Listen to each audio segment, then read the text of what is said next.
बिस्मिल्लाहिर्रहमानिर्रहीम। मैं हूं आपका होस्ट अब्दुल सत्तार हाशमी और आप देख रहे हैं प्रोग्राम 92 स्पोर्ट्स। नाजरीन, इंतज़ार की घड़ियां ख़त्म हुई और आखिर वो लम्हा आ ही पहुंचे हैं जिसका शिद्दत से इंतज़ार था। मेरी मुराद PSL 9 के सीज़न से है जिसका इफ्तिताह कल इंशाअल्लाह ताला 6:30 बजे लाहौर कज़ाफ़ी स्टेडियम में होने जा रहा है।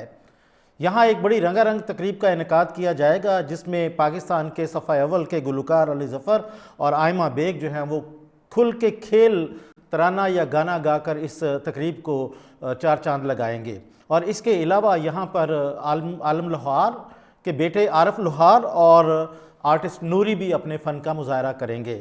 तो यूँ समझ लें कि ये एक बड़ी खूबसूरत तकरीब होगी जिसके बाद आतिशबाजी होगी और लेज़र शो भी होगा और ये रंगारंग तकरीब जो है वो रंगो नूर की बरसात होगी। माजरत के साथ PSL 9 की जो ट्रॉफ़ी की तकरीब हुई थी ना, उस पर बड़ी मायूसी हुई और वो पोलो ग्राउंड लाहौर में इसका इनेकाद हुआ था और हमें यूँ लगा कि जैसे हम किसी वलीमे की तकरीब को देख रहे हैं।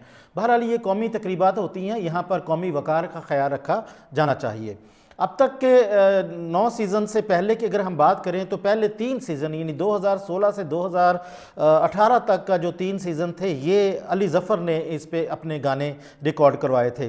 पहला था अब खेल के देख, दूसरा था खेल जमेगा और तीसरा था दिल से जान लगा देंगे।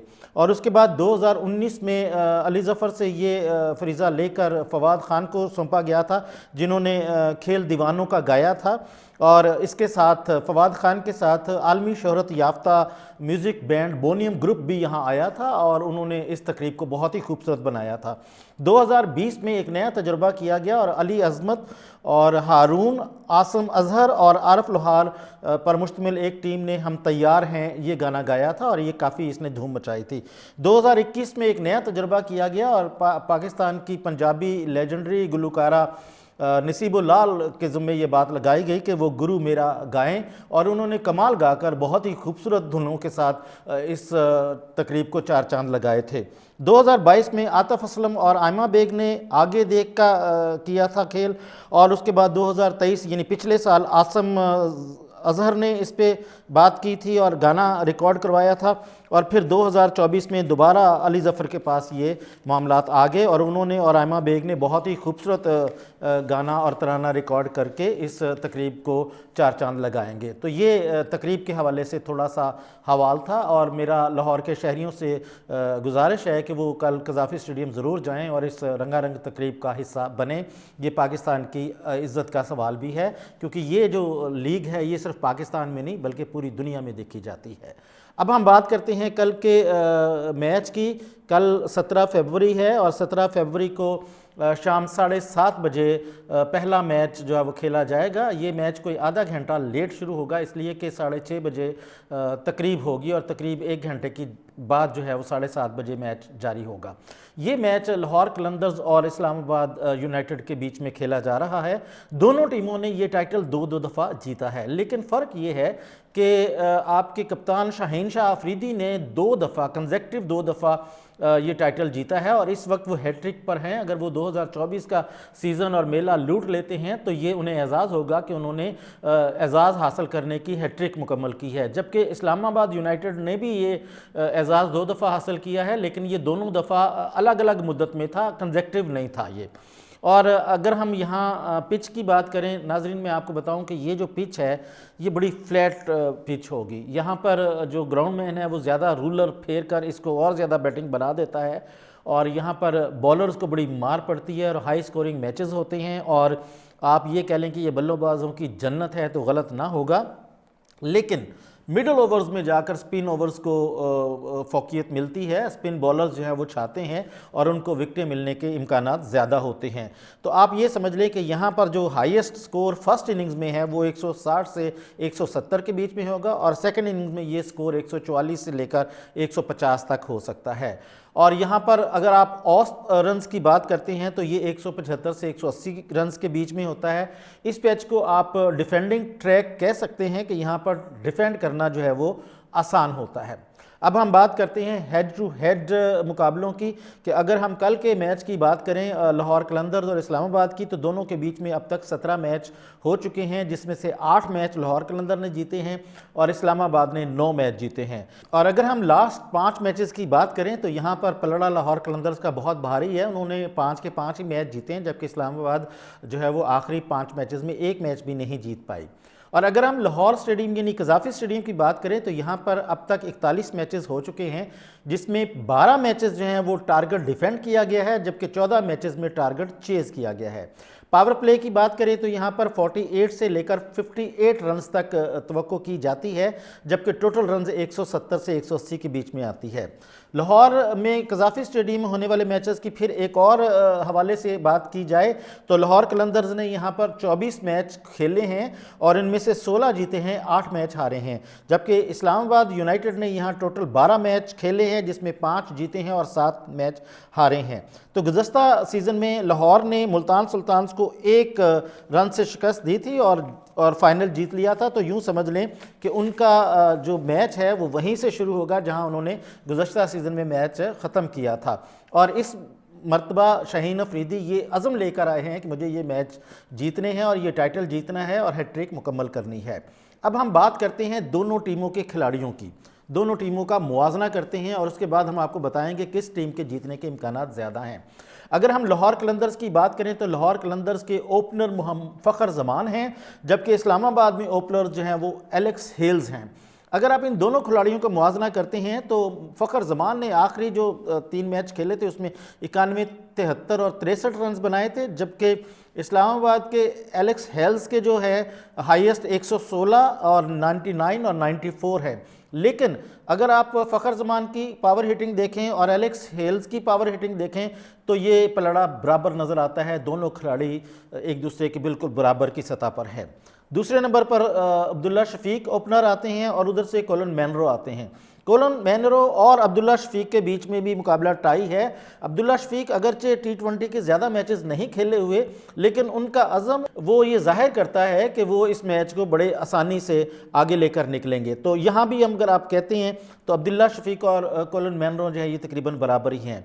फिर मुकाबला होता है साहबजादा फरहान और शुमाइल हुसैन का। शुमाइल हुसैन भी नए हैं, लेकिन साहबजादा फरहान जो हैं उनका पलड़ा थोड़ा सा भारी नज़र आता है।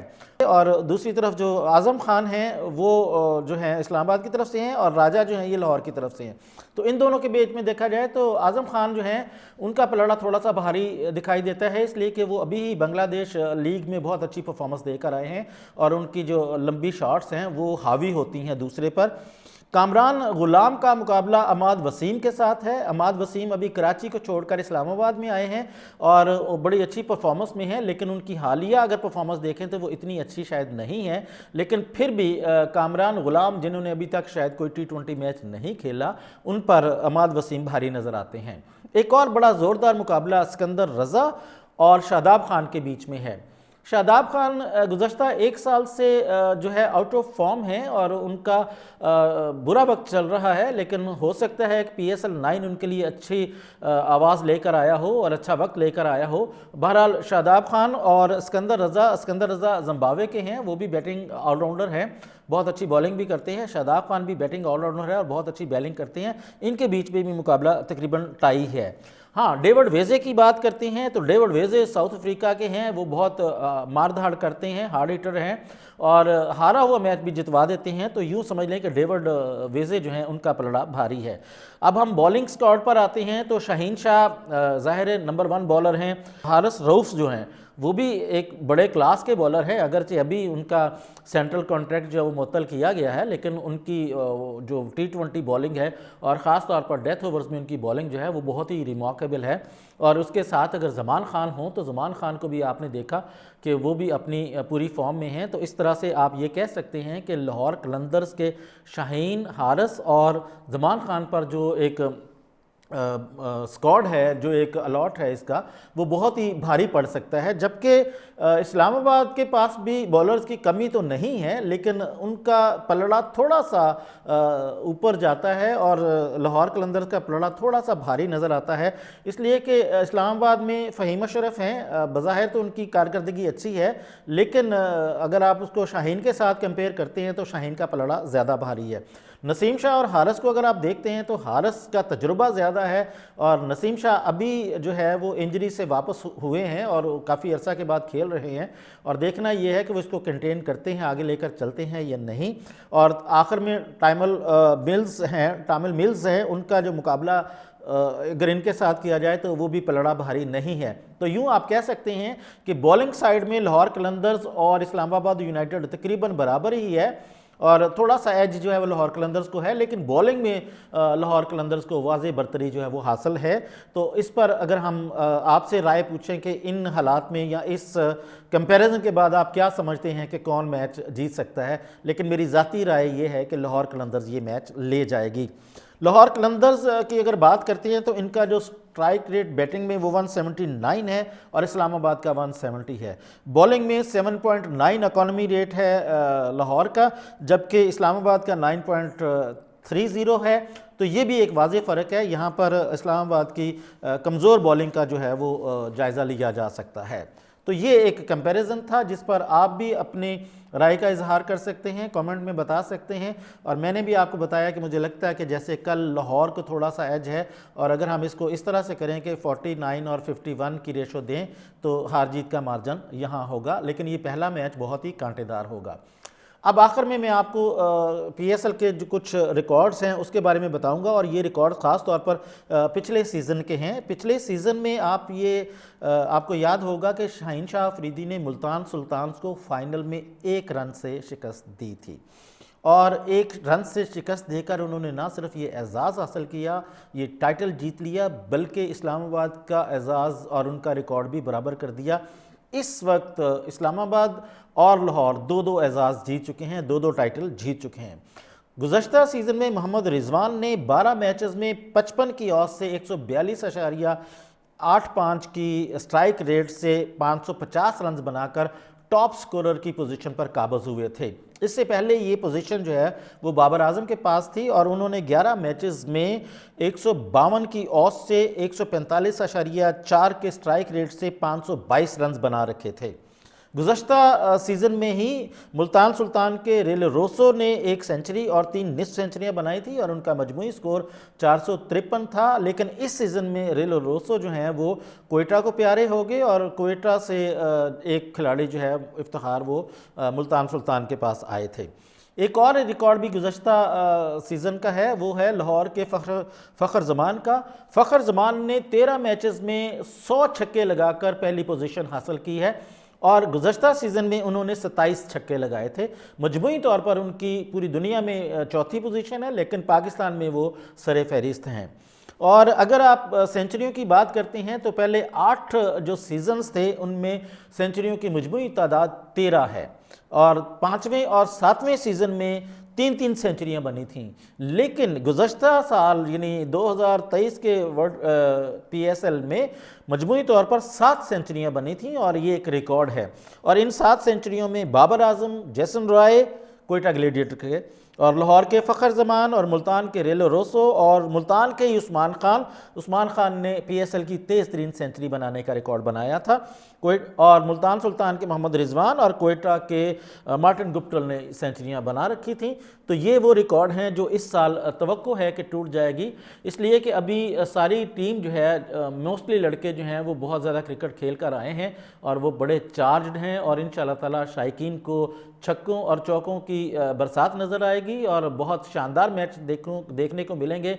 तो नाज़रीन, मैं आपको बताऊं कि हम इस पूरे PSL पर एक लाइव ट्रांसमिशन करने जा रहे हैं और कल हम पूरे मैच के साथ आपके साथ रहेंगे। आप भी हमारे साथ जुड़े रहिए। हम आपके लिए बहुत दिलचस्प रिकॉर्ड्स, कहानियाँ और बहुत सारी चीज़ें लेकर आएंगे जिसमें इनामी सवालात भी होंगे और इसके अलावा आपकी राय भी शामिल की जाएगी। तो ये मेरा आज का प्रोग्राम था और मैं अब आपसे इजाज़त चाहता हूँ। अपना बहुत सारा ख्याल रखिए। अल्लाह हाफिज़।